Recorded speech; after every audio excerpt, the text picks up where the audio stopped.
Saudara-saudari yang terkasih, pada hari raya tubuh dan darah Kristus, kita berdoa mohon untuk perdamaian dunia, teristimewa ketegangan antara Israel dan Iran, semoga dapat terselesaikan dengan baik.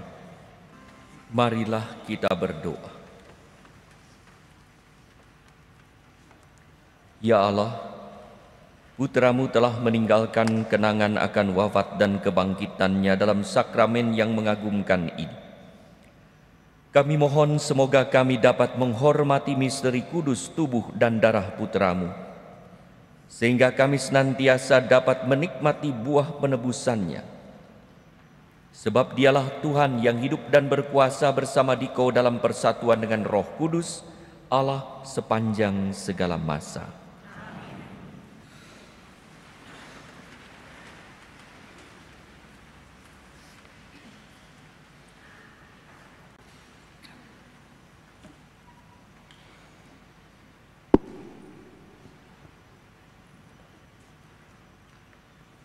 Bacaan dari Kitab Kejadian. Melkisedek, Raja Salem, adalah seorang imam Allah yang maha tinggi. Ketika Abram kembali dari kemenangannya atas beberapa raja, Melkisedek membawa roti dan anggur, lalu memberkati Abram, katanya,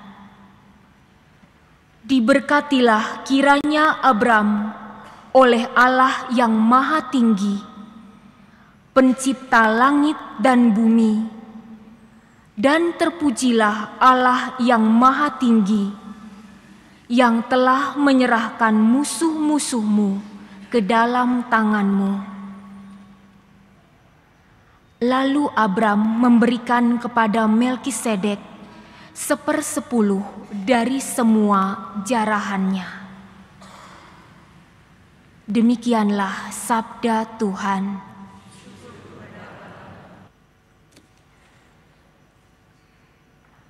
Bacaan dari surat pertama Rasul Paulus kepada jemaat di Korintus. Saudara-saudara terkasih, apa yang telah kuteruskan kepadamu ini telah aku terima dari Tuhan, yaitu bahwa Tuhan Yesus pada malam Ia diserahkan mengambil roti, dan sesudah mengucap syukur atasnya, Ia membagi-bagi roti itu seraya berkata, "Inilah tubuhku yang diserahkan bagimu. Perbuatlah ini untuk mengenangkan daku." Demikian juga Ia mengambil cawan sesudah makan, lalu berkata, "Cawan ini adalah perjanjian baru yang dimeteraikan dalam darahku. Setiap kali kamu meminumnya, perbuatlah ini untuk mengenangkan daku. Sebab setiap kali kamu makan roti ini dan minum dari cawan ini, kamu mewartakan wafat Tuhan sampai Ia datang." Demikianlah sabda Tuhan.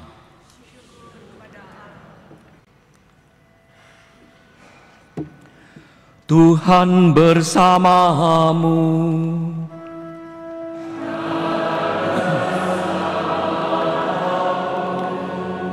Inilah Injil suci menurut Lukas.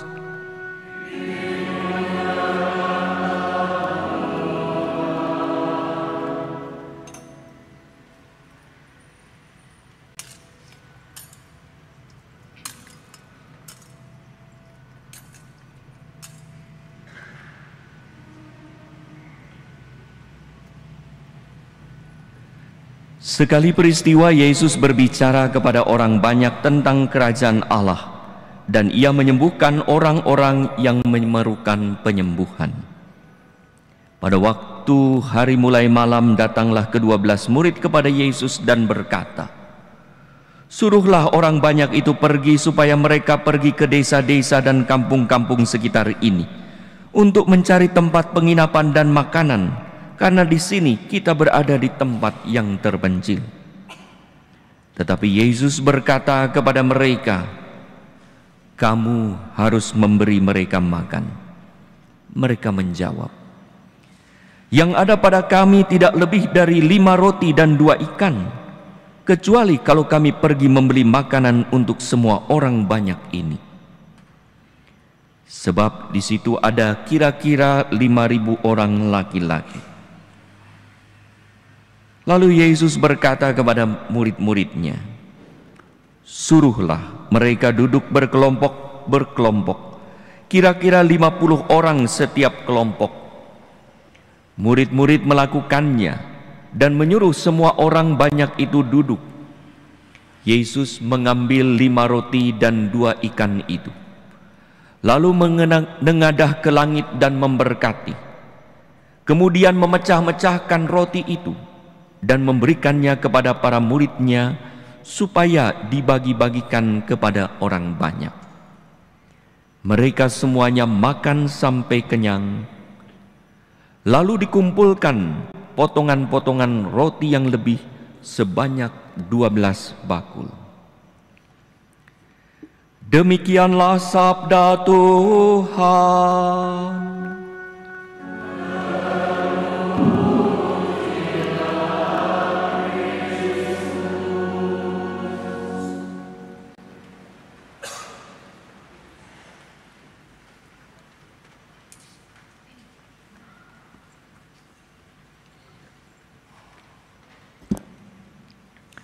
Saudara-saudari yang terkasih,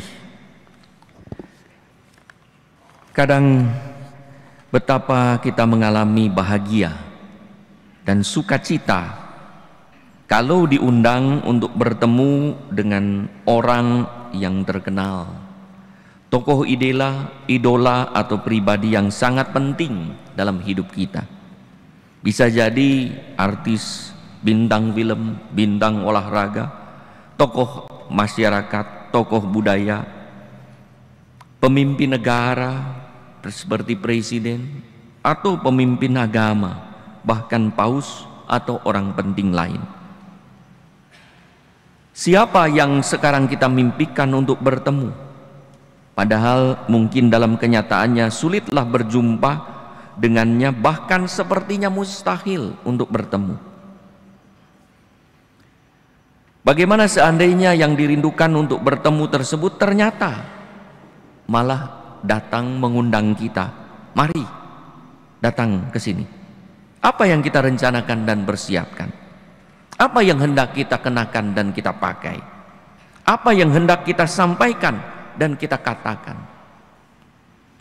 Pernah beberapa tahun yang lalu ada seorang ibu bercerita bahwa ia mengirim surat ke Vatikan, melihat dari website ke protokol Vatikan untuk meminta berkat bagi orang tuanya yang berulang tahun perkawinan. Tanpa diduga, hanya coba-coba, betapa ia bahagia ketika menerima jawaban positif dari protokol Vatikan dan mengundang kedua orang tuanya untuk datang ke Vatikan dan misa di Kapel Santa Marta bersama dengan Paus Fransiskus. Luar biasa. Ada juga orang yang bercerita dari Keuskupan Bandung ini, dia coba-coba lihat website, mendaftarkan cucunya untuk dibaptis oleh Paus Fransiskus, dan ternyata dapat undangan, cucunya dibaptis oleh Paus Fransiskus. Luar biasa senangnya. Saudara-saudara yang terkasih, Bapak Suci Paus yang menghadirkan Tuhan saja membuat orang bahagia, sukacita.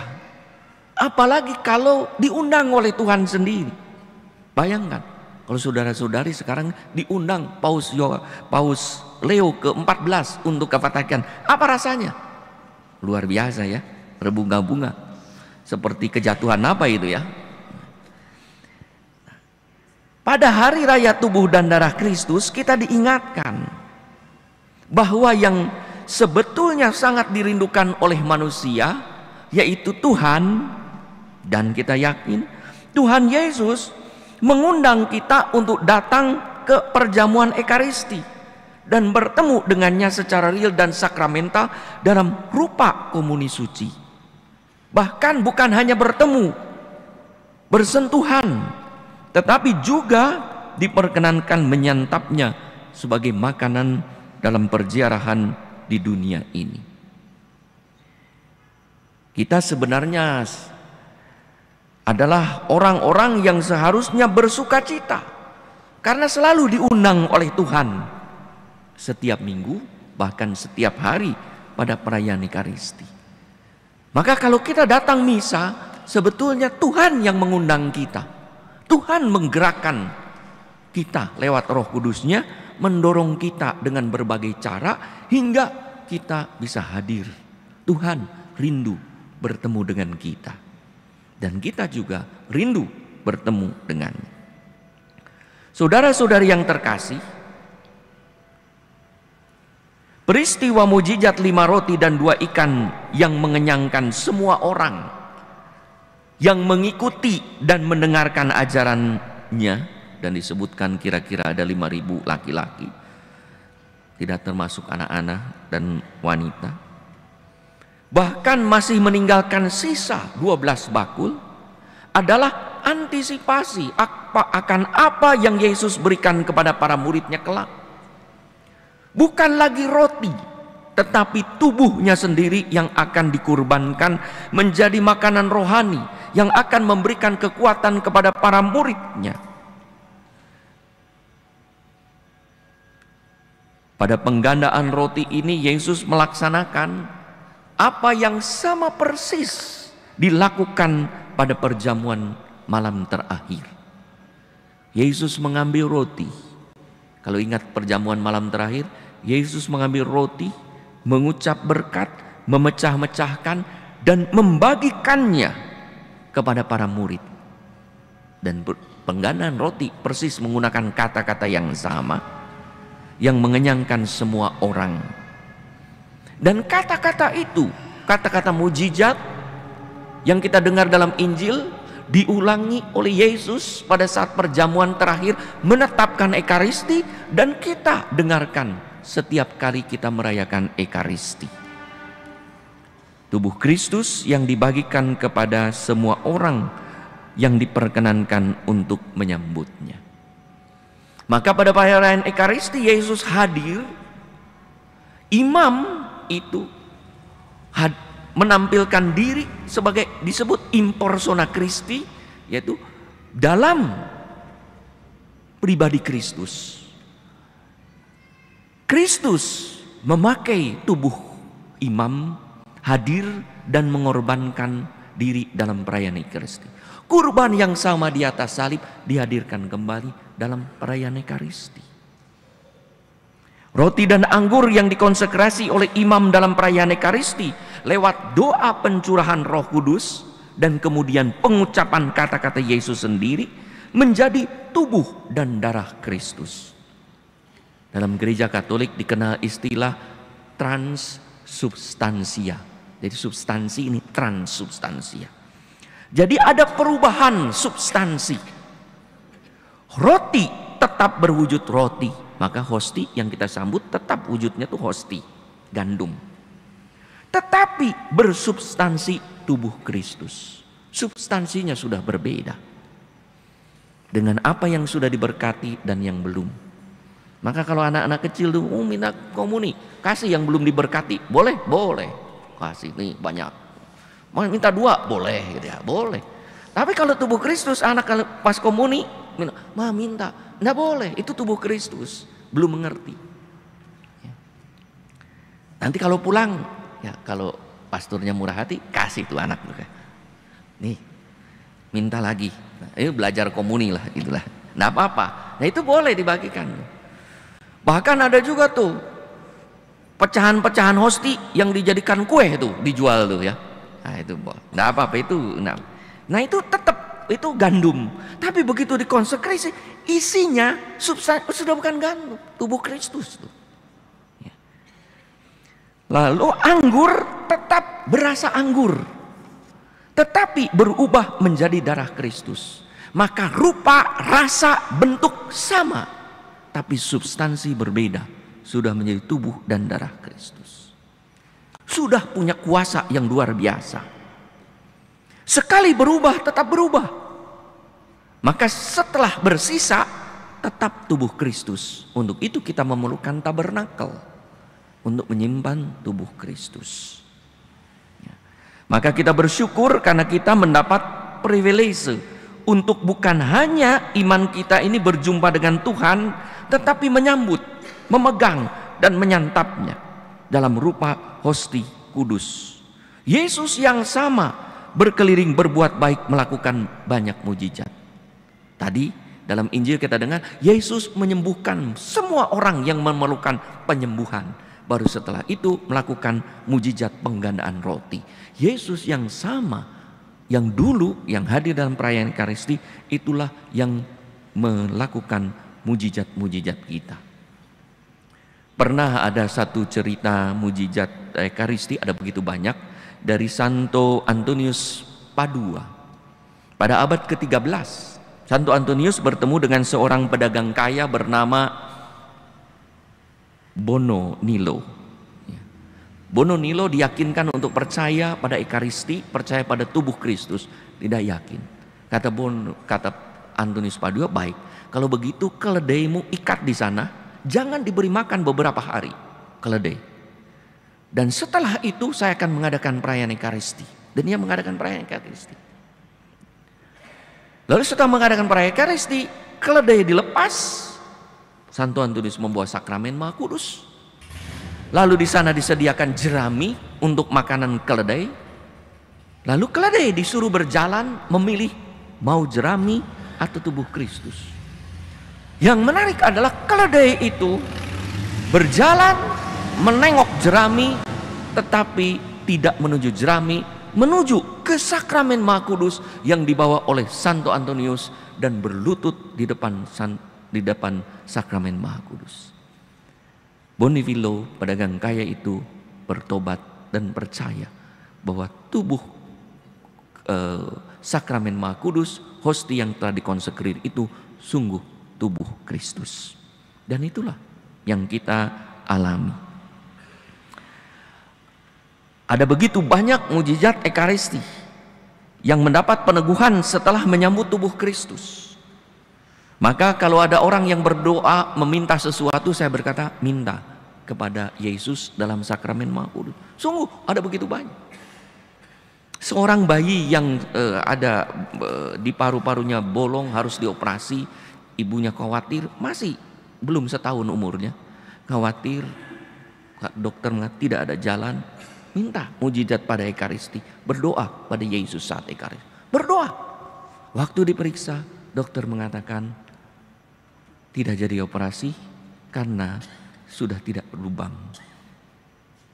Ada banyak orang yang sakit jantung, orang yang sakit kanker, orang yang ingin mendapat anak setelah 12 tahun berdoa pada Yesus yang sama yang memberi mujizat. Setahun kemudian sudah menggendong seorang bayi. Orang tua yang ribut dengan anaknya sekian puluh tahun tidak berbicara, seminggu kemudian setelah meminta pada mujizat Ekaristi mengalami perdamaian. Karena begitu yakin Tuhan hadir. Memang Tuhan sungguh hadir pada Ekaristi. Maka pada Ekaristi ini kita ternyata bukan hanya diundang oleh orang terkenal, tokoh idola, tapi Tuhan sendiri yang mengundang kita. Ada banyak mujizat-mujizat lain saat dari perayaan Ekaristi ya, tentang perubahan. Bahkan di beberapa tempat ada yang sungguh berubah. Hosti berubah menjadi daging,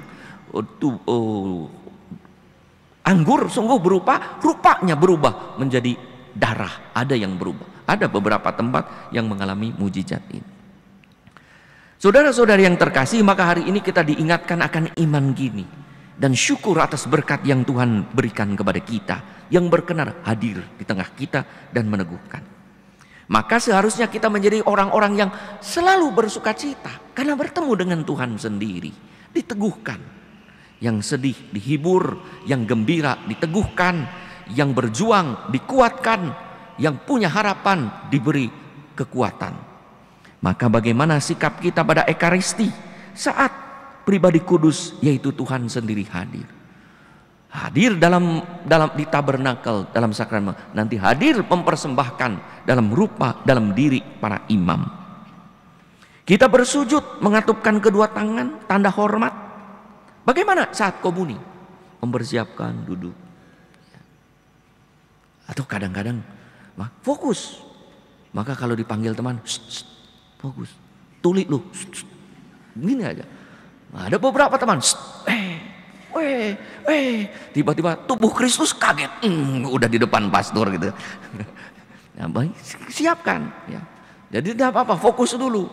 Dia bilang, tadi belagu, bukannya belagu, ada Tuhan tuh di sana yang jauh lebih penting daripada kamu. Gitu. Ya. Nah, jadi berkat. Apakah kita menyiapkan diri dengan pas dan pantas untuk berjumpa dengan Tuhan? Ataukah terganggu banyak hal? Hingga peristiwa istimewa yang kita alami ini lewat begitu saja tanpa kesan dan tanpa pesan. Mari kita sadari Tuhan yang hadir dalam perayaan Ekaristi. Mari kita berjumpa, kita sampaikan harapan-harapan kita, kita ungkapkan syukur kita pada Tuhan.